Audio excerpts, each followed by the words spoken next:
Baik, sekarang saya akan menjelaskan tentang manajemen dan pengendalian. Pertama-tama saya akan menjelaskan terlebih dahulu mengenai pengendalian manajemen. Apa itu pengendalian manajemen?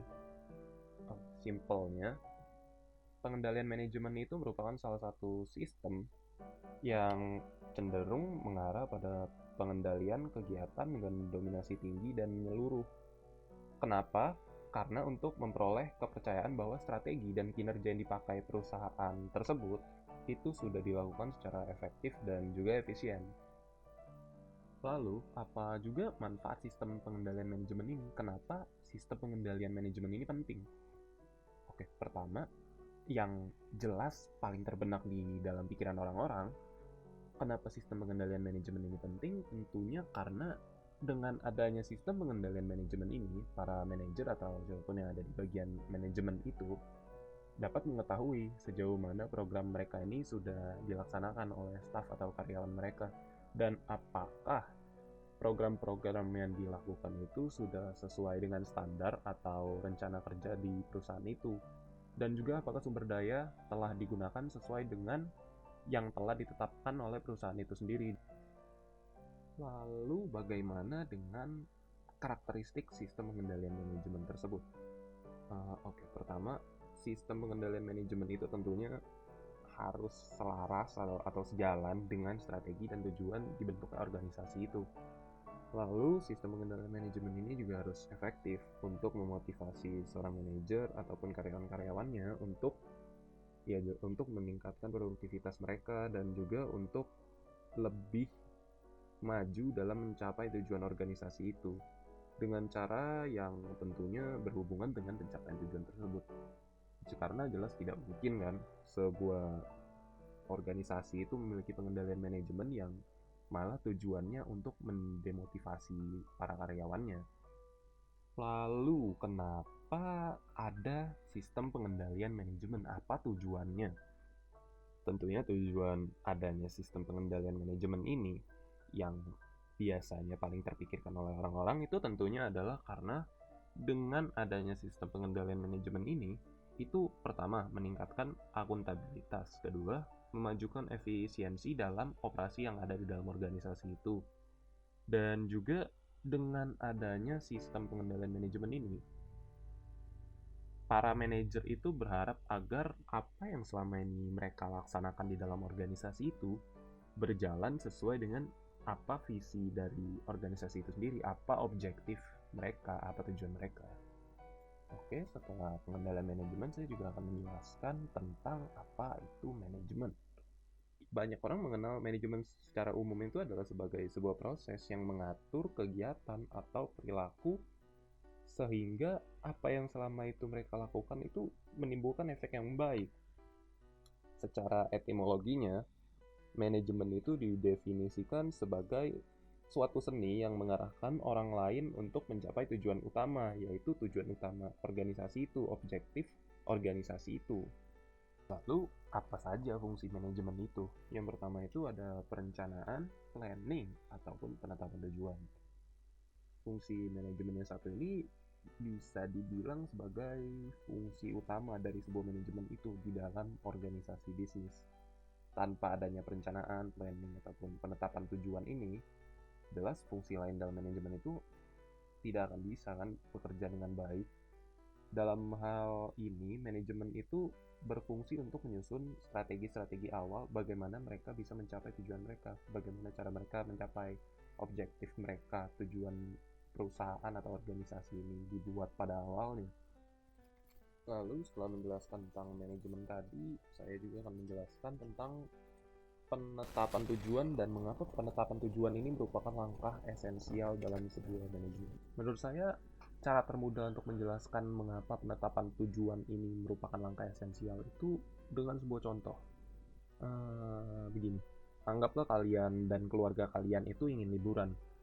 Entah liburan, anggaplah liburan ke Pluto gitu.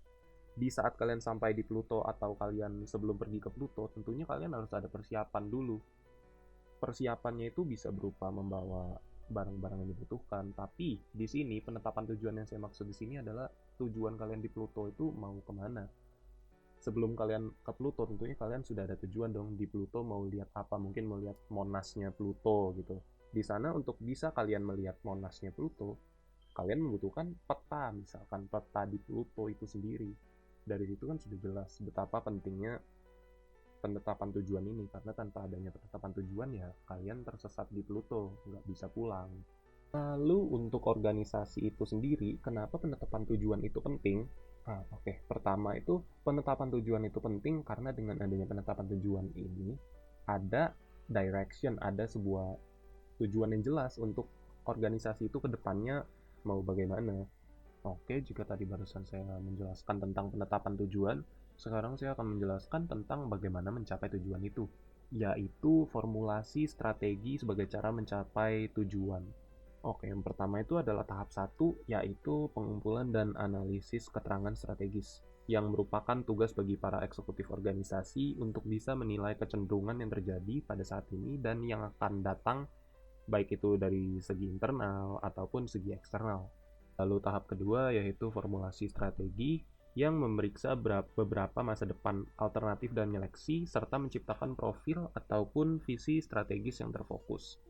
Kekuatan formulasi ini tentunya bergantung sekali terhadap apa yang dilakukan dan apa yang dialami oleh tim organisasi itu, terutama tim yang melakukan keputusan, yaitu biasanya di bagian manajemen. Lalu tahap ketiga yaitu perencanaan proyek induk strategis. Dengan mempergunakan metode manajemen proyek yang canggih dan benar-benar jelas di mana rencana itu disusun, diprioritaskan, dan dijelaskan, tentunya proyek-proyek tersebut bisa dioptimalkan dalam suatu portofolio. Baiklah, di sini saya akan menjelaskan mengenai pengendalian manajemen versus pengendalian strategis. Dalam artian paling luas, sistem pengendalian manajemen memiliki dua fungsi, yaitu pengendalian manajemen dan pengendalian strategis. Di dalam pengendalian manajemen, biasanya melibatkan beberapa pertanyaan seperti apakah karyawan tersebut berlaku tepat, apakah mereka memahami pekerjaan mereka, atau bagaimana mereka mengikuti tujuan perusahaan sesuai dengan strategi yang telah dibuat. Hal ini menunjukkan bahwa di dalam pengendalian manajemen, lebih memperhatikan masalah terkait eksekusi terhadap strategi yang telah dijalankan dengan harapan strategi yang telah dibuat dapat membuat perusahaan mencapai tujuannya. Sedangkan di dalam pengendalian strategis, ini biasanya melibatkan beberapa pertanyaan seperti apakah strategi perusahaan kita valid? Atau jika strategi tidak valid, bagaimana cara kita merubahnya? Hal ini menunjukkan pengendalian strategis lebih memperhatikan masalah yang terkait dengan strategi yang telah perusahaan buat. Apakah strategi itu baik atau tidak? Dari segi manajer, sarana pengendalian manajemen diarahkan lebih ke bagian internal, di mana mereka akan mempengaruhi perilaku karyawan dengan cara yang mereka inginkan. Sedangkan sarana pada pengendalian strategis diarahkan lebih ke bagian eksternal, di mana mereka yang akan menilai bagaimana perusahaan dan penempatan organisasi di dalamnya agar dapat bersaing dengan perusahaan lainnya. Lalu selanjutnya mengenai peningkatan perilaku. Penekanan perilaku di sini adalah di mana pengendalian manajemen melibatkan kewajiban yang memastikan bahwa karyawan akan melakukan apa yang terbaik bagi perusahaan. Selain itu, hal ini perlu dilakukan dengan tujuan untuk menghindari kemungkinan bahwa orang akan melakukan sesuatu yang tidak diinginkan oleh perusahaan, atau gagal melakukan sesuatu yang seharusnya mereka lakukan. Seperti yang kita tahu bahwa sangat memungkinkan untuk karyawan bertentangan dengan sistem perusahaan telah ada, sehingga menyebabkan banyak tujuan perusahaan yang tidak terpenuhi. Dan tentunya masih banyak lagi hal-hal yang merugikan yang mungkin akan terjadi jika perusahaan tidak menerapkan sistem pengendalian manajemen pada perusahaannya. Kemudian ada penyebab masalah pengendalian manajemen. Ada 3 masalah dalam pengendalian manajemen. Yang pertama, kurangnya pengarahan. Kinerja beberapa orang karyawan tidak cukup memadai karena mereka tidak mengetahui apa yang diinginkan perusahaan dari mereka. Ketika terjadinya kurang pengarahan, maka terjadi perilaku yang diinginkan, kemungkinan disebabkan karena faktor kebetulan. Sehingga, salah satu fungsi pengendalian manajemen melibatkan pemberian informasi kepada karyawan tentang bagaimana cara mereka dapat berkontribusi secara langsung untuk memenuhi tujuan perusahaan. Kemudian ada masalah motivasi. Meskipun karyawan memahami apa yang diharapkan dari perusahaan, beberapa di antaranya tidak berbuat sebagaimana yang diharapkan oleh perusahaan karena masalah motivasi. Masalah motivasi merupakan masalah yang umum karena tujuan individu dan tujuan perusahaan secara alami tidak sejalan. Karyawan seringkali bertindak atas dasar keinginannya sendiri, dengan mengorbankan kepentingan perusahaannya. Kemudian yang ketiga ada keterbatasan individu. Ketika karyawan yang tahu apa yang diharapkan dari perusahaan dan dimotivasi untuk memiliki kinerja yang tinggi, ternyata tidak dapat melakukannya dengan baik karena beberapa keterbatasan lain. Mungkin disebabkan karena kurangnya kemampuan, pelatihan, pengalaman, stamina, atau pengetahuan untuk mengerjakan tugas. Selain itu, penelitian yang didasarkan pada psikologi menyatakan bahwa semua individu, baik yang pandai, yang terlatih dengan baik, dan yang berpengalaman, menghadapi keterbatasan kemampuan dalam menerima masalah baru, mengingat fakta penting, dan memproses informasi dengan tepat. Karakteristik pengendalian manajemen yang baik. Pengendalian yang baik berarti bahwa manajemen merasa cukup yakin bahwa tidak akan terjadi kejutan yang tidak menyenangkan. Akan tetapi, meski pengendalian manajemen yang baik tetap memberikan probabilitas kegagalan yang sama, karena pengendalian yang sempurna tidak pernah ada kecuali mungkin terjadi terhadap keadaan yang tidak biasa. Pengendalian optimal dikatakan tercapai jika kerugian pengendalian yang diharapkan lebih kecil dari biaya untuk mengimplementasikan pengendalian yang lainnya. Karena biaya pengendalian, maka pengendalian yang sempurna jarang memberikan hasil yang optimal. Pengendalian optimal adalah pengendalian yang cukup baik dengan biaya yang rasional. Penilaian apakah pengendalian yang baik telah dicapai harusnya berorientasi pada masa depan dan didorong oleh tujuan. Tujuan itu harus berorientasi pada masa depan karena bertujuan untuk tidak memiliki kejutan yang tidak menyenangkan di masa yang akan datang.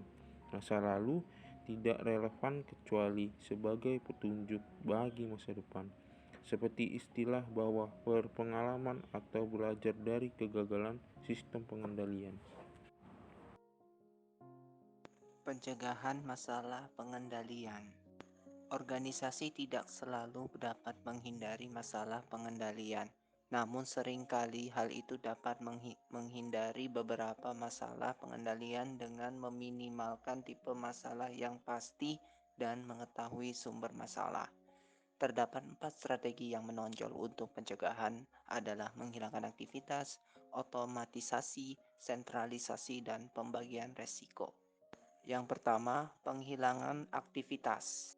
Manajer sering dapat menghindari masalah pengendalian yang berhubungan dengan entitas khusus dengan cara membalik risiko potensial dan menggabungkan keuntungan kepada pihak ketiga seperti mekanisme subkontrak, perjanjian, lisensi, atau divestasi. Penghilangan aktivitas ini adalah salah satu cara untuk menjadikan kegiatan bisnisnya cost efektif atau biaya efektif dalam pengolah aktivitas. Otomatisasi merupakan kemungkinan kedua untuk pencegahan. Manajer seringkali dapat menggunakan komputer, robot, expert system, dan bentuk otomatisasi lainnya untuk mengurangi pemaparan perusahaan terhadap beberapa masalah pengendalian. Adanya kemajuan teknologi menyebabkan organisasi mengganti orang dengan mesin dan expert system dalam melakukan aktivitas yang cukup kompleks dan membuat penilaian dan keputusan yang canggih. Akan tetapi, pada sebagian besar situasi manajerial, otomatisasi hanya dapat menyediakan sebagian solusi terbaik dari pengendalian. Kelemahan terhadap otomatisasi. Pertama, kemungkinan yang terjadi.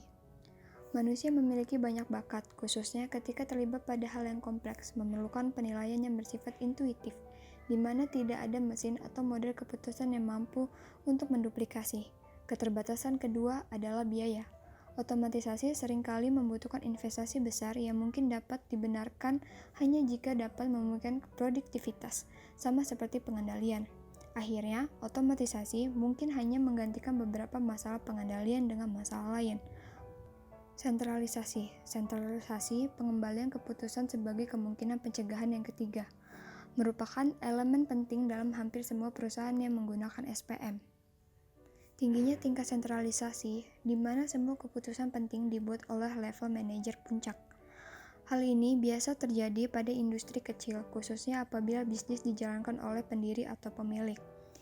Tingginya tingkat sentralisasi juga terdapat dalam beberapa perusahaan besar yang memiliki manajer puncak yang seringkali memiliki reputasi menjadi berorientasi pada detail atau pengendalian yang aneh. Calon umum untuk sentralisasi adalah keputusan yang terkait dengan akuisisi dan divestasi. Sebagian besar belanja modal, negosiasi kontrak penjualan yang penting, perubahan organisasi dan rekrutmen, dan pemberhentian karyawan pada posisi yang penting. Akan tetapi, pada sebagian besar perusahaan, meskipun berukuran kecil, tidak mungkin terjadi sentralisasi pada semua keputusan penting, dan solusi pengendalian lain dibutuhkan. Pembagian risiko. Kemungkinan lain untuk pencegahan adalah dengan membagi risiko.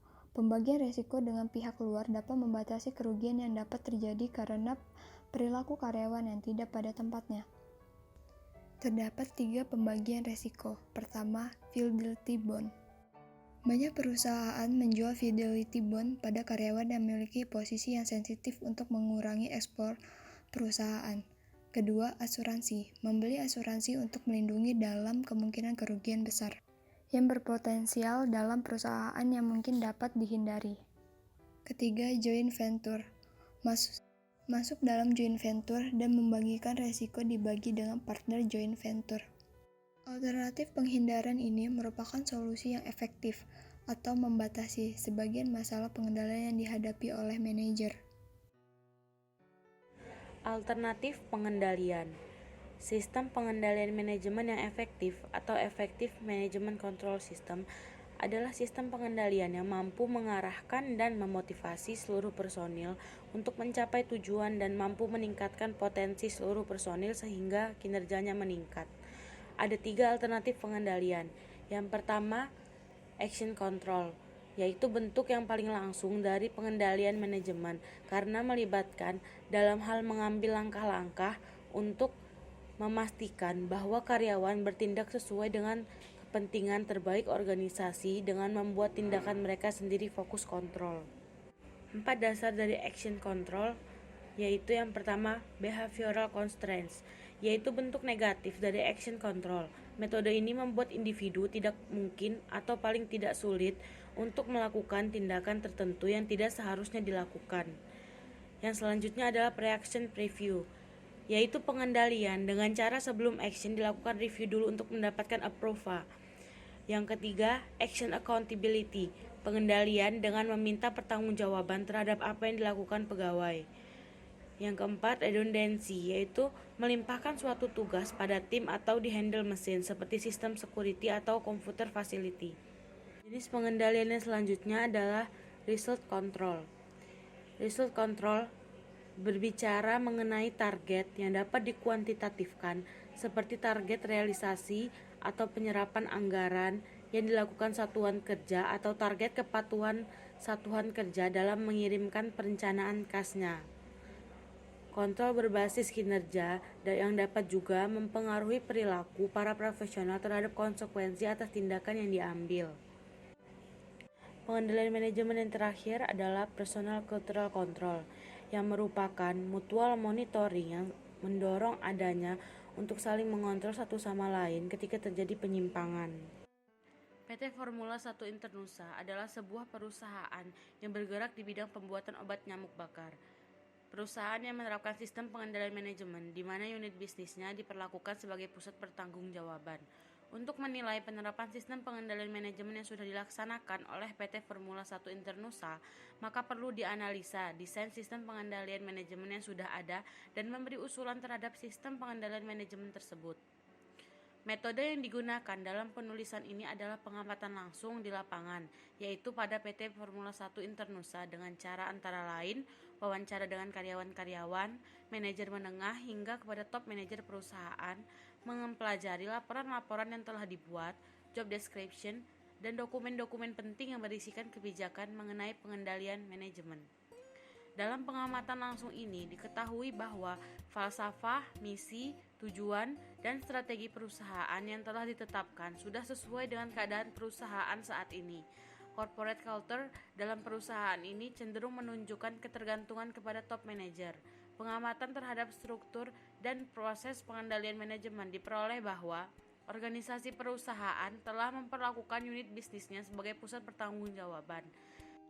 Proses pengendalian manajemen yang terdiri dari pemrograman, penganggaran, operasi, pengukuran, dan pelaporan serta analisa di PT Formula 1 Internusa sebagian besar telah dijalankan dengan baik.